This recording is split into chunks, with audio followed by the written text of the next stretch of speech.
کرتے اس کے سامنے ڈٹ کر کھڑی رہی، البتہ ہتھیلی میں پسینہ آ چکا تھا۔ جانے دے مجھے، وہ رکی تھوک نگلا، پھر جی اکڑ کر بولی، میں کہہ رہی ہوں او المیر۔ اس کی بات پر سر جھٹک کر ہنس دیا، جیسے کسی عجیب سی نہ پوری ہونے والی ضد پر کہہ رہی ہو۔ اس نے گہری آنکھیں کھولی، اور مجھے بہت جلدی ہے تمہیں جانے کی۔ سوال میری شادی جو ہے، اس نے بے تکا جواز پیش کیا۔ او المیر نے گہرا سانس، ایک شرط پر حویلی لے جاؤں گا تمہیں، ہے نہیں تھی؟ اس کی آنکھوں میں جھانکتے ہوئے اس نے جانچا تھا۔ وہ جلدی سے بولی، اب حویلی جا کر اس آدمی کا رائے پاش کر، نکاح ہے آج ہمارا، اس کے بعد میں خود تمہیں لے جاؤں گا حویلی۔ وہ اسے ایسے دیکھنے لگی گویا اس کا دماغ چل چکا ہو۔ اچھا مذاق ہے، بلکہ بےہودہ مذاق ہے۔ وہ تنفر سے بولی۔ او المیر نے نفی میں سر ہلا دیا، نہیں، تم لوگوں کے ساتھ مسئلہ کیا ہے بتا ہے؟ تم حویلی والے ہر شے کو مذاق سمجھتے، وہ انسان ہو، جذبوں ہو یا کوئی بات ہو، مگر میرا مسئلہ جانتی ہو کیا ہے؟ اپتنا نے نفی میں سر ہلایا۔ اب اللہ 2 دن پہلے ملے شخص کا مسئلہ وہ کیا جانے؟ میں حد سے زیادہ سنجیدہ ہوں ہر معاملے کو لے کر، اور جب میں نے کہہ دیا کہ نکاح ہوگا تو مطلب ہوگا۔ آپ کا دماغ تو نہیں چل گیا؟ کیا بےہودگی ہے یہ؟ اس کا بس نہیں چاہ رہا تھا کہ انسان کا سر پھوڑ دے۔ اب تک یہ مصلحت سے کام لے رہی تھی، سوچا گھر کا مسئلہ ہے، بآسانی حل ہو جائے گا، مگر اس کے ذہن میں تو یہ سب چل رہا تھا۔ اس نے سوچا بھی نہیں تھا۔ بےہودگی نکاح کو نہیں کہتے، تمیز کے دائرے میں رہو خانزادی اپتنان دیار خان۔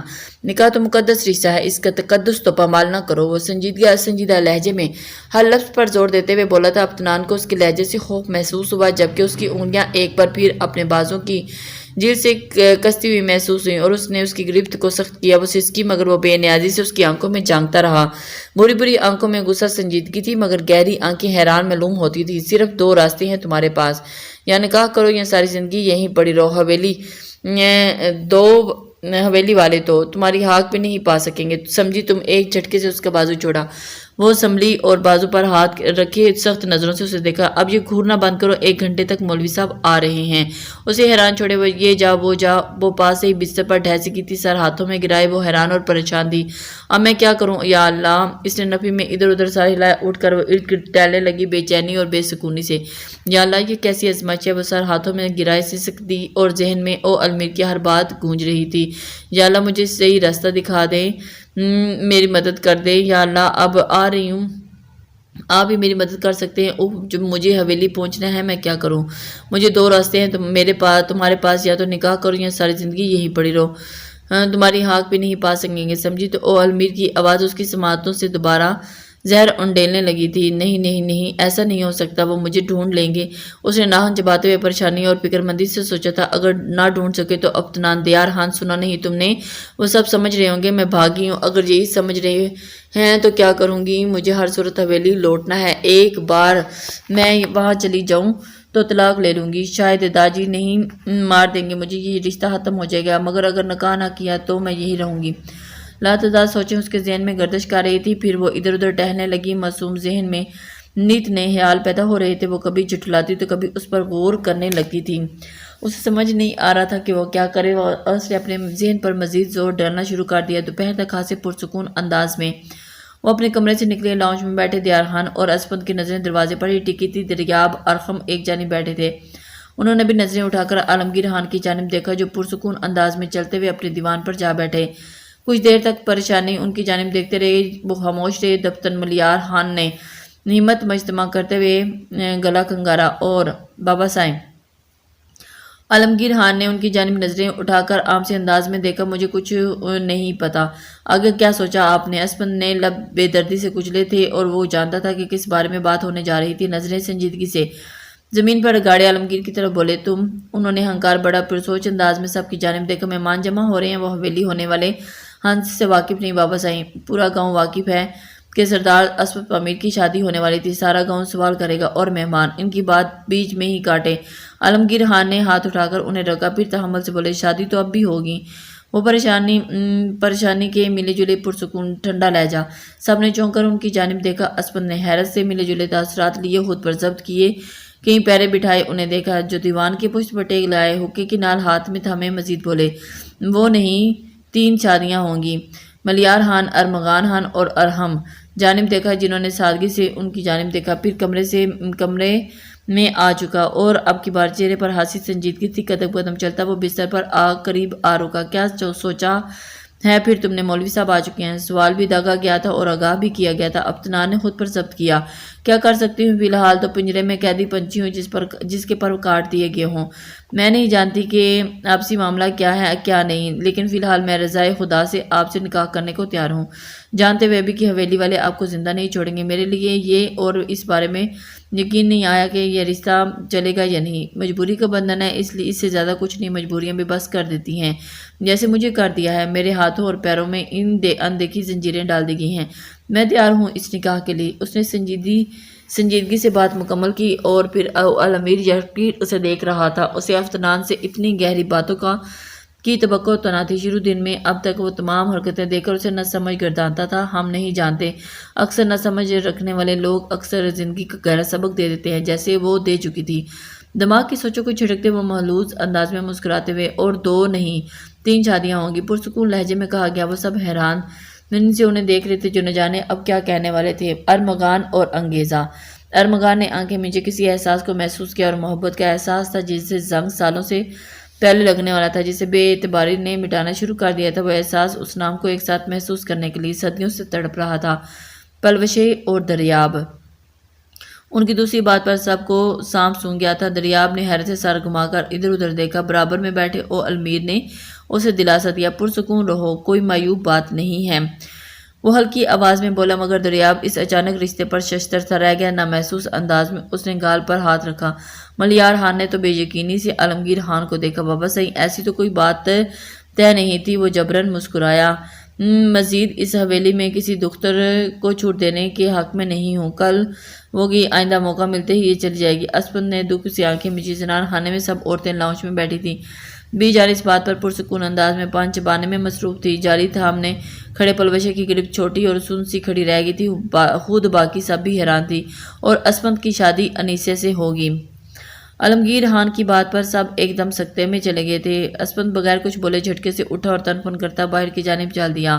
عالمگیر خان کے سوا سب نے دکھ سے داخلی دروازے کی جانب دیکھا۔ عالمگیر خان جانتے تھے کہ وہ جو کر رہے تھے وہی روایات کی بقا کے لیے صحیح ہے، مگر بابا صحیح سوچ پامیر کی بات بیچ میں کاٹے وہ اپنی شال چھاڑتے ہوئے اٹھے تھے۔ تاریخوں پر ہی سارے فیصلے فرائض کیے جائیں گے۔ تیاریاں شروع کرو۔ مقررہ بغیر کچھ سنے وہ اپنا فیصلہ سنگدلی سے سنائے جا چکے تھے۔ زنان خانے میں گہری خاموشی چھائی تھی۔ چپ بی جان کا منہ چل رہا تھا۔ پلوشے ڈر کر اوپر کمرے میں جا چکی تھی۔ سرخ ڈوریاں والی آنکھیں فرح خانم نے اپنی بیٹی کو دیکھا تھا، جو بہن کی غلطی پر وہ ڈالنے والی خطر اقدار روایات میں اپنے آپ کو بہا چکی تھی۔ اس کی آنکھوں سے مسلسل پانی بہہ رہا تھا اور مسلسل ہی بہہ رہا تھا۔ وہ وضو کر رہی تھی، چہرے پر بے یقینی کی کیفیت تھی۔ چند ثانیے کے بعد وہ غسلخانے سے باہر کمرہ خالی تھا۔ اس نے دروازہ بند کیا اور جائے نماز اٹھا کر عقیدت سے بچھایا۔ نہ جانے وہ کتنی بار شکرانے کے نفل پڑھ چکی تھی، اسے گنتی بھول گئی تھی۔ سلام پھیر کر اس نے دعا کے لیے ہاتھ اٹھائے۔ آنکھوں سے مسلسل پانی بہہ رہا تھا، نظریں جھکی ہوئی تھی اور نظریں ہتھیلی پر تھی۔ گہری جھیل سی آنکھوں کی لائنی پلکوں پر آنسو جماتے ہوئے یکٹی خاموشی سے اپنی ہتھیلیاں دیکھی جا رہی تھی۔ وہ ہتھیلی کی لکیروں کو ظالم گردانتی تھی۔ وہ بے یقین تھی، کیا دعائیں ایسے اتنی جلدی قبول ہوتی ہیں؟ ہلکی سی آواز بڑبڑائی تھی۔ جس شخص کو افتنان کی قسمت سمجھ کر وہ بھولنے کی تگ کر رہی تھی، قسمت تقدیر اس شخص کو اس کی ہمراہی کو دینے کے لیے تیار کھڑی تھی۔ قسمت کا قلم اس کے حق میں فیصلہ لکھ چکا تھا۔ وہ اسپند پامیر خان جسے بچپن سے وہ سوچتی آ رہی تھی، حویلی کا صابر کم گم ہو بہو اس طبیعت کا مالک لڑکا اس کی قسمت میں تھا۔ وہ جانتی تھی اگر بنفشہ نوفیل کی تھی تو وہ اسپند کی تھی۔ یہ باتیں اس کے سہیلیاں اسے بتاتی تھیں، یہ باتیں سر سے جھٹکنے کی کوشش کرتی تھی، مگر یہ باتیں اسے اسیب کی مانند چھیڑ رہی تھی۔ وہ شروع سے ہی جذبات کا اظہار کرنے کے معاملے میں کوری تھی۔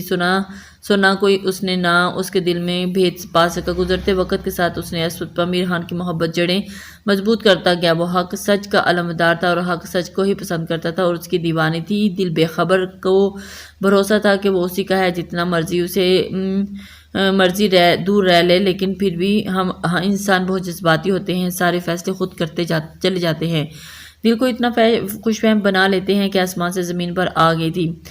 پیروں تلے زمین کا کھسک جانا کیا ہوتا ہے وہ جان چکی تھی، اور اس کی بہن قسمت تھا اس کا حال میں اسے بھول جانا تھا۔ ان گزرے اتنے برسوں میں کوئی اس کے دل کا راز جان نہ پایا تو آگے کیسے جان پائے گا؟ وہ انیسہ دیار خان کی لا حاصل محبت ماضی کا ہی باپ بن کر ماضی میں ہی رہ جائے گی، مگر محبت سچی ہو تو روپ رب کن کہہ دیتا ہے۔ محبت کی قسمت میں وصال ہو تو ہجر بھی جتنا طویل ہو وصال سے جیت نہیں پاتا۔ قسمت کا لکھا اور ایک بار حقیقتاً اسپن پمیرحان کو اس کی قسمت میں لکھ چکا تھا، اور ایک محبت میں ماری تھی اور ایک محبت کے ہاتھوں شکست کا کھایا انسان۔ وہ محبت کی ماری پر یقین تھی کہ اس کے دل میں جگہ بنا لے گی، اور اس کی جھیل سی آنکھوں سے بہتا ہوا ہر آنسو موتی تھا، تشکر کا موتی تھا، اور وہ ہاس تھا اس کے لیے اور اس کی زندگی کا ایک تھا اور وہ دلی رضامندی سے او المیر دکدار کو اپنے نکاح میں قبول کر چکی تھی، اور اس کا یہ ماننا تھا کہ زندگی میں درپیش آنے والے تمام حالات میں اللہ کی مصلحت ہوتی ہے، اسی سبب وہ زندگی میں آنے والی ہر پریشانی کو بھی صبر سے قبول کر لیتی تھی۔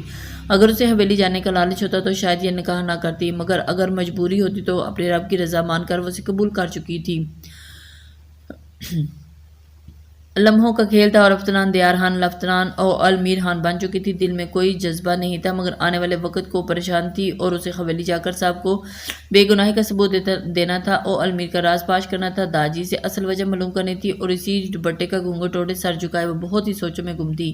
جب دروازہ کھلنے کی آواز آئی، شاید او المیر انہیں رخصت کر آیا تھا، اور وہ واپس قدموں کی چاپ سے اسے بستر کے پاس آتی سنائی دی تھی، اور اس کا دم گھٹنے لگا تھا۔ اس سے قبل کہ وہ کچھ بول پاتی، او المیر کی آواز سنائی دی، میں نے شام سے کچھ کھایا نہیں ہے، اب ایسے بیٹھی رہو گی تو دلہن بن کر اٹھو، شاباش، مجھے کچھ کھانا بنا کر دو۔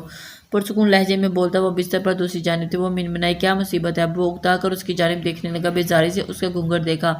مجھے کچھ نہیں آتا، آرام اور سکون سے بولتی وہ بستر سے اٹھی اور گھونگھٹ اتارا۔ اب او المیر اس کا شوہر تھا تو دیکھ بھی لے تو کیا گناہ تھا، ویسے بھی اتنا گھونگھٹ نکال کر وہ تھک چکی تھی، رخ ابھی بھی دوسری جانب تھا۔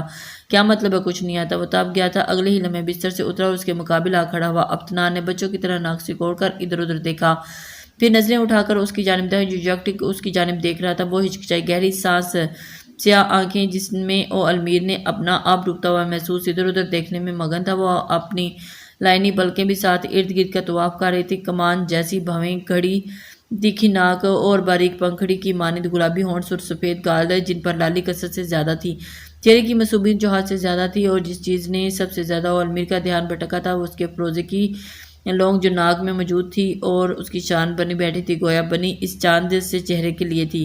اپنی ماں کے بعد وہ آج دوسری سب سے زیادہ حسین عورت کو دیکھ رہا تھا۔ کیا دیکھ رہے ہیں آپ؟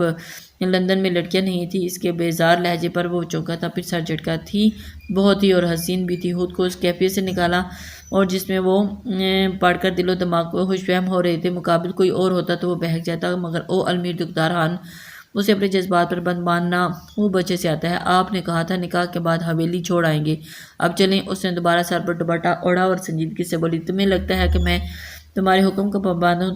تمہاری رائے لوں گا اور تم یہاں سے تب ہی جاؤ گی جب میرا دل کرے گا۔ وہ سنجیدگی سے بولا، میری سوچ سے زیادہ گھٹیا ابھی چھوڑ کر آئیں مجھے حویلی، آپ کے دل میں ایسی کی تیسی نکلے آپ۔ وہ تنفر سے گویا ہوئی اور المیر تنزیہ انداز میں بولا، یقین جانو مجھے کوئی فرق نہیں پڑتا۔ وہ ملحوظ انداز میں اس کی آنکھوں میں جھانکتے ہوئے بولا، مجھے حویلی چھوڑائیں ورنہ آپ کا جینا حرام کر دوں گی۔ اس نے گردن اکڑا کر کہا۔ او المیر اس کے بچوں والے انداز میں ہنس پڑا، سر جھٹک کر ایسے جیسے کوئی لطیفہ سنا گیا ہو۔ اتنی سی ہو تم؟ دو انگلیوں سے تھوڑا سا فاصلہ دکھاتے ہوئے اسے آنکھ ماری وہ سٹ پٹائی۔ وہ مجھے تو لگا تھا کہ بہت روگی تم، بہت چیخو گی، مگر کمال ہے کہ بہت ہمت ہے تم میں۔ اب میں حیران ہوں، اور تمہاری آنکھوں میں آنسو تک نہیں ہے، مگر ڈٹ کر ہمت میرے سامنے کھڑی ہو بھی سکتی ہو اور دھمکیاں بھی دے رہی ہو۔ اس کی گہری آنکھوں میں جھانکتے ہوئے مسکراتے لہجے میں گویا ہوا تھا وہ سلک کر رہ گی، بہت ہمت ہے مجھ میں، میرا غرور نہیں ٹوٹتا اور آپ کے سامنے تو کبھی نہیں ٹوٹے گا اور نہ ہی ٹوٹنے دوں گی۔ میرا غرور بس میرے اللہ کے سامنے ٹوٹتا ہے، وہی بے بس ہوتی ہوں میں اور اس کے سوا کسی کی محتاج نہیں۔ اب اس کی رضا تھی تو یہاں بے بس ہو کر نکاح کر کے افنان دیار خان ہوں میں، کیا ورنہ جانتے ہیں آپ مجھے؟ او المیر خان نے سر ہلایا اور پھر نظریں اٹھا کر اسے دیکھا۔ افنان دیار خان نہیں، افنان او المیر خان، مسز غلط۔ اس نے ایک ایک لفظ پر زور دیا تھا اور وہ اس کے سرد پن پر اتر آیا تھا۔ عجیب انسان ہے آپ، ایک پل کے لیے اتنے اچھے تو دوسرے لمحے کے لیے ناقابل یقین۔ وہ اس کی آنکھوں میں جھانکتے ہوئے بولی تھی، عام سے انداز میں اس کی جانب دیکھ رہا تھا، میں خود بھی اپنے لیے ناقابل یقین ہوں، تم دماغ پر زور ڈالو نا۔ اس کے سر پر انگلی سے دستک دیتے ہوئے سنجیدگی سے بولا تھا۔ افنان کو لگا کہ اس کی ذات کی نفی کر رہا ہے، ایک دم سے اس کی جنونی انداز اود آیا، مجھے اغوا کیوں کیا او المیر دکدار خان؟ اس نے جنونی انداز میں اس کے گریبان پکڑا۔ او المیر نے اس کی جانب دیکھا اور دوسری نظر دیکھ کر ہاتھوں کی ہتھیلی پر ڈالی جو اس کے گریبان کو دبوچے ہوئے تھے۔ لمحوں میں طے نہیں ہو سکتی لمبی کہانی ہے، صدیوں کی مسافت افتنان بی بی، میں نے طے کی ہے نا، جانتا ہوں۔ اس کا ہاتھ اپنے گریبان سے چھڑوایا تھا۔ مجھے تم سے غرض نہیں ہے، تم بس میرے لیے ایک مہرہ ہو اور کچھ نہیں۔ افتنان نے بے یقینی اس کی جانب دیکھا تھا۔ آپ پھپھو کا بدلہ لے رہے ہیں تو داجی سے لیں، مجھ سے لینے کی کیا ضرورت ہے؟ ایک بات بتاؤں، بدلے کے لیے عورتوں کو مہرہ بنانے والوں کو زیادہ بزدل کوئی نہیں ہوتا۔ اپنوں کے بچانے ان کی خوشیوں کو بچانے، ان کی خوشیوں کو لٹانے کے لیے خود غرض ہو جانا بزدلی نہیں کہلاتا۔ افتنان بی بی ان کی جانب دیکھتا خود اپنی اذیت سے بول رہا تھا۔ افتنان کو اسی لہجے میں صدیوں کی مسافت محسوس ہوئی تھی۔ کچھ کہنے سے اس نے لاوا کیے تھے مگر خاموشی سے باہر کی جانب چل دیا۔ وہ خاموشی سے اسے باہر جاتا دیکھ رہی تھی۔ افتنان کو وہی چھوڑے وہ واپس حویلی چلا آیا۔ حویلی میں شادی کی تیاریاں زور و شور سے جاری تھی۔ وہ سب کو نظر انداز کرتا اپنے کمرے میں چلا آیا اور سامنے ہی بستر پر زرمینیں بیٹھی اور اس کا انتظار کر رہی تھی۔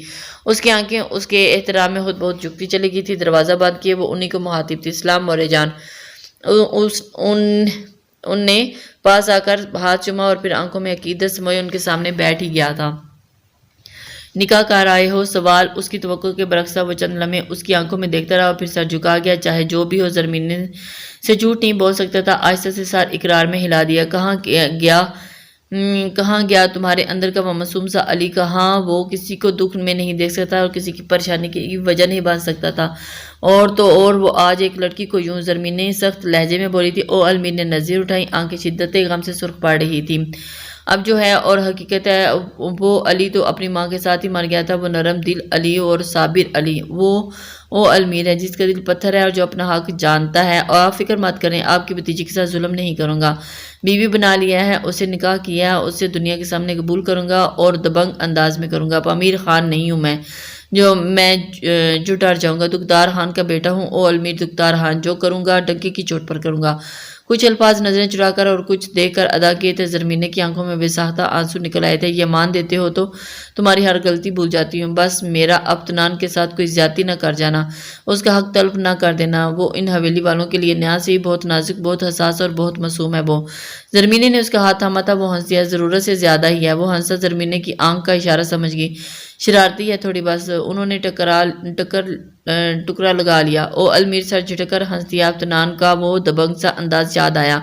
وہ کبھی بھی خود غرض نہیں تھا مگر ماں کی موت اسے خود غرض بنا گئی تھی۔ اس کی ماں اپنا حق حاصل کر نہ پائی تھی اور قبر کے اندھیروں میں جا سوئی تھی۔ اس کی ماں تو اسے حق دلا نہ پائی تھی، بس خاموشی سے اس کی پھپھو اور چلتی بنی تھی۔ یوں ہر باپ بند کر گئی تھی جیسے یہ قصہ کبھی شروع ہی نہیں ہوا تھا۔ نہ کوئی پامیر تھا اور نہ ہی کوئی زرمینے اور کوئی شانزے۔ علی تو وہ بھول کر بھی نہ تھا۔ کہانی تھی تو ختم ہوگی۔ بہت غرض نہ تھا مگر ان حالات نے اسے خود غرض بنا دیا تھا۔ ماں کی باتیں یاد آتی تھی تو پیروں کروٹیں بدل کر بٹا لیتا۔ زرمینے تھی، دکھدار تھے اور ان کے نئے دوست تھے، نیا ماحول تھا، نئے لوگ تھے۔ کچھ عرصہ بعد ہی دریاب بھی آ گیا تھا۔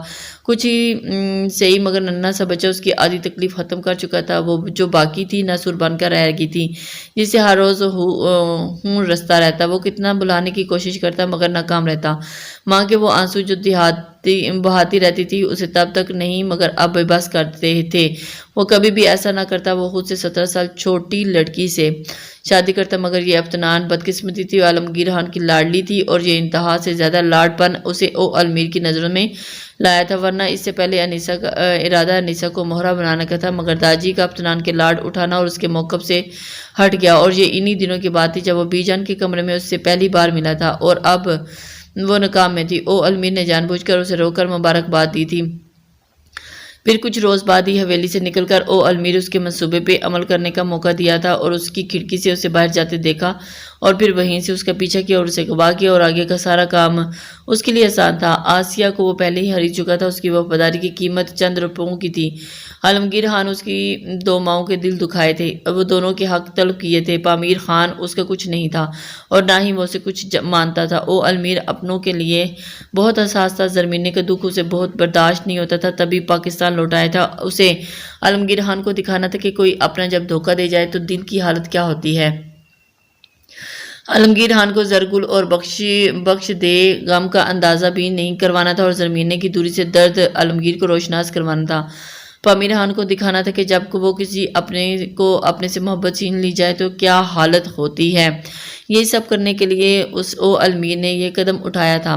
خواب موت کیسے مرتے ہیں وہ جان چکی تھی۔ ان گزرے چند دنوں میں وہ خود نہ جانے کتنے آنسو اتار چکی تھی۔ اس کا مرض ہر گزرتے دن کے ساتھ مزید بگڑتا جا رہا تھا۔ چند روز قبل ہی اسے خون کی الٹی آئی تھی۔ ڈاکٹر کے مطابق اس کا جگر کا ہیپاٹائٹس آخری سٹیج پر جا پہنچا ہے، اور ایسا مرض جس کی خبر سالوں تک نہیں ہوتی، مگر جگر 70 سے 80% تک ختم ہو جاتا ہے، تب اس کی علامات ظاہر ہونا شروع ہوتی ہیں۔ ڈاکٹر بتا چکے تھے کہ اس کے پاس زیادہ وقت نہیں ہے۔ اسے اپنی پرواہ نہیں تھی، اور اسے جی کر بھی کیا کرنا تھا۔ اسے تو اپنے علی کی پرواہ تھی، اور اس کے بعد وہ کیا کرے گا، کہاں جائے گا؟ یہ ظالم دنیا اسے جینے نہیں دے گی۔ اس کا سوچ سوچ کر پہروں روتی رہتی تھی۔ آج صبح سے بہت درد محسوس ہو رہا تھا۔ صبح سے 3 بار خون کی الٹیاں کر چکی تھی، اور اتنی سرخ الٹی جیسے کوئی بوٹی سے اسے اسکول بھیج کر وہ لاؤنج میں بیٹھی تھی، اور ان دنوں بہت تھکاوٹ محسوس ہو رہی تھی، جسم میں آہستہ آہستہ جان نکل رہی ہو۔ قسمت کا انصاف تو دیکھو پمیر خان، ظلم بھی میرے ساتھ ہوا اور تکلیف بھی میری ہی روح۔ وہ طنزیہ انداز میں مسکرائی اور گھنٹی بجی۔ اس وقت کون آ گیا؟ وہ مشکل بازو زور سے دیے جیسے اٹھی، لڑکھڑاتے ہوئے قدم داخلی دروازے پر پہنچی، اور کھولنے پر سامنے کھڑی شانزیں اور دکدار کو دیکھا، اور ایک پل کو یقین ہی